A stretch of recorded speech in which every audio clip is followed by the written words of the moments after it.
we have a lot of people who have 20, 30 years of experience, and we run into this all the time where Yeah. people say, I have a lot of years of experience. What's your response to that? Yeah, and I faced that too. I mean, I got out of the Navy with 20 years, and I had to decide how I was going to put my resume together. And luckily, as a recruiter, I kind of knew what the best advice I can give folks is, you know, to think to yourself that the last 10 years is the most important. So what you're going to put is the last 10 years are the most important. You might want to break those down by specific duty stations or jobs that you had, you know, instead of just saying that you were in the Navy for 20 years or the Army for 25 years or something like that. List those duty stations that you had, and your number of bullets kind of dwindle down like a funnel. So the most recent job that you had should have the most meat on it as far as the bullets go. And as you kind of get farther down, the job you had 5 years ago maybe has even less bullets. But all of your bullets need to be focused on what you do. You know, and sometimes I think a mistake that people make is they think, well, this was a really cool thing I did. You know, I was in combat or something like that. If that doesn't pertain to the job, it doesn't need to be on the resume, even if it's the coolest thing you did. So just listing the last 10 years. And if you want to, at the very end, if you wanted to say, you know, you listed your last few jobs, and then you just list previous duty stations prior and just list it bing, bing, bing, bing, bing as a list at the bottom.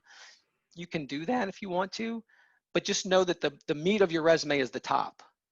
So don't dilute it with all the stuff you did, and don't feel like you have to tell your whole life story of that you were the junior sailor of the quarter, you know, when you were an E2, you know, when you're getting out as a Master Chief Petty Officer or something like that. It's a real problem that we have in the military, because the military likes to move you around. If you stick around long enough, they'll say, well, you've done operational stuff for 3 years, now go teach. You know, oh, now you've taught for 3 years, now go recruit. You know, so maybe you were a communications expert, but you've done all of these different things. So it really kind of comes down to a couple things. One, knowing the job that you're applying for, and then highlighting those skills. You know, some of the things that you might want to rely on, you know, from a few years ago, you might need to just put those in your bullets.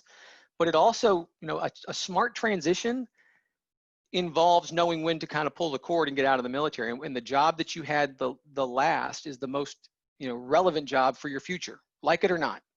You know, if the last thing that you're doing is teaching, you know, and you haven't touched a piece of equipment for real in 7 years, it's hard to make that case that you're still good on a brand new piece of equipment.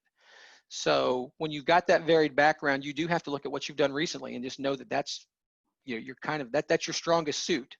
If you want to rely on something you did in the past, it's going to be more difficult, but you can still bring up what you've done recently to continue to work with those things. But it's a challenge, and everybody's unique. But and again, it goes back to the, you know, the more network you have, the more you can talk to people, and then the more they get to know you as a person, not just you as a resume.